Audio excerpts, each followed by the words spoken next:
പിതാവിനും പുത്രനും പരിശുദ്ധാത്മാവിനും സ്തുതി. സങ്കീർത്തനം 115 1-2 വാക്യങ്ങൾ. ഞങ്ങൾക്കല്ല യഹോവേ, ഞങ്ങൾക്കല്ല, നിന്റെ ദയയും വിശ്വസ്തതയും നിമിത്തം നിന്റെ നാമത്തിന് തന്നെ മഹത്വം വരുത്തണമേ. അവരുടെ ദൈവം ഇപ്പോൾ എവിടെയെന്ന് ജാതികൾ പറയുന്നത് എന്തിന്?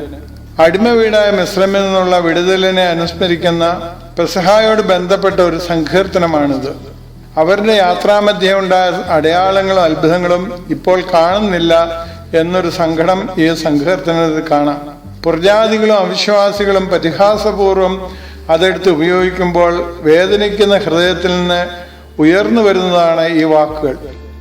നിന്റെ ദയയും വിശ്വസ്തയും ഓർത്ത് ഞങ്ങളുടെ അവിശ്വസ്ത മറന്ന് നിന്റെ നാമം വെളിപ്പെടുത്തണമേ എന്ന് അപേക്ഷിക്കുന്നു. ബഹുമാനവും അംഗീകാരവും മഹത്വവും നിനക്ക് മാത്രമുള്ളതാവുന്നെന്ന് സങ്കീർത്തകൻ അടിവരയിട്ട് പറയുന്നുണ്ട്. പലപ്പോഴും നമ്മിൽ പലരുടെയും ചിന്തയും ഓർമ്മയും എല്ലാം അങ്ങേ മഹത്വത്തിനായി എന്ന് പാടുന്നതിന് പകരം എല്ലാം എൻ്റെ മഹത്വത്തിനാണ് എന്ന് ഉള്ളിൽ ചിന്തിക്കുന്നു. നമുക്ക് എന്തെങ്കിലും നന്മ ചെയ്യുവാൻ കഴിയുന്നെങ്കിൽ അത് ദൈവത്തിൻ്റെ കൃപ ഒന്നുകൊണ്ട് മാത്രമാണ്. അല്പം പ്രകാശം മിന്നാമിനുങ്ങിനെ പോലെ ചൊരിയുവാൻ കഴിയുന്നെങ്കിൽ അതും ആ വലിയ വെളിച്ചത്തിൻ്റെ കൃപയാണ്. നമ്മിൽ ദൈവകൃപയാകുന്ന വെളിച്ചം വന്ന് വസിച്ച് കവിഞ്ഞൊഴുകുവാൻ കഴിയണമെങ്കിൽ നാം ശുദ്ധിയും വെടിപ്പുള്ളവർ ആയിത്തീരണം. നാം ആ ദൈവ വെളിച്ചത്തിൽ നിന്ന് ഒഴിഞ്ഞു മാറുമ്പോൾ ആ ദൈവിക വെളിച്ചം നമ്മെ തേടി എത്താറുണ്ട്.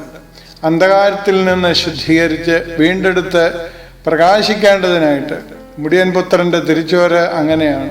നാം വഴി വിശകുമ്പോൾ യഥാർത്ഥ വഴി ചൂണ്ടിക്കാണിച്ചു തരേണ്ടതിന് മാതാപിതാക്കളായും ഗുരുക്കന്മാരായും ആചാര്യന്മാരായും പലരെയും ദൈവം നമുക്കായി കൽപ്പിച്ചയക്കും.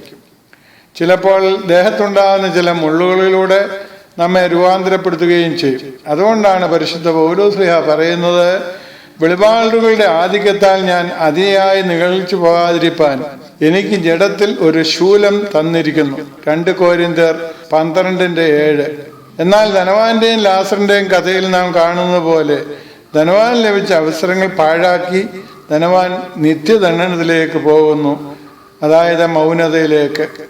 നാം പ്രകാശപൂരിതമായി ജീവിക്കേണ്ടത് കർത്തൃഹിതമാണ്. അതോടൊപ്പം നമുക്ക് ചെയ്യുവാൻ കഴിയുന്ന കാര്യങ്ങൾ ദൈവകൃപ ഒന്നുകൊണ്ട് മാത്രമാണ് എന്നുള്ള കാര്യവും മറന്നു പോകരുത്.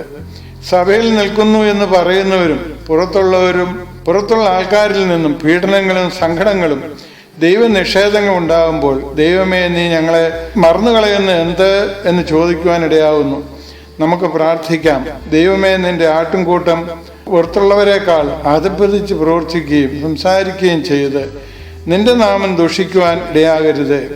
നിന്റെ നാമത്തെ ദുഷിക്കുന്നവരോട് നിന്റെ പരിശുദ്ധാത്മാവിൻ്റെ കൃപയാൽ ഞങ്ങൾക്ക് യഥാർത്ഥ വഴി കാണിച്ചു തരണമേ.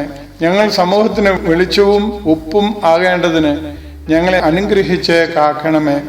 ഞങ്ങൾ നിന്റെ യഥാർത്ഥ ആട്ടുംകൂട്ടമായി ഭവിക്കുകയും ഞങ്ങളെ കാണുന്നവർ ഇതാ ദൈവത്തിൻ്റെ അനുഗ്രഹീത സമൂഹം എന്ന് പറയുവാനും ഇടവരുത്തണമേ. പുത്രോത്ര പരിശുദ്ധാത്മാവായ ത്രിയേക ദൈവത്തിൻ്റെ കൃപയും അനുഗ്രഹങ്ങളും സദാ വർദ്ധിച്ചിരിക്കുമാറാകട്ടെ.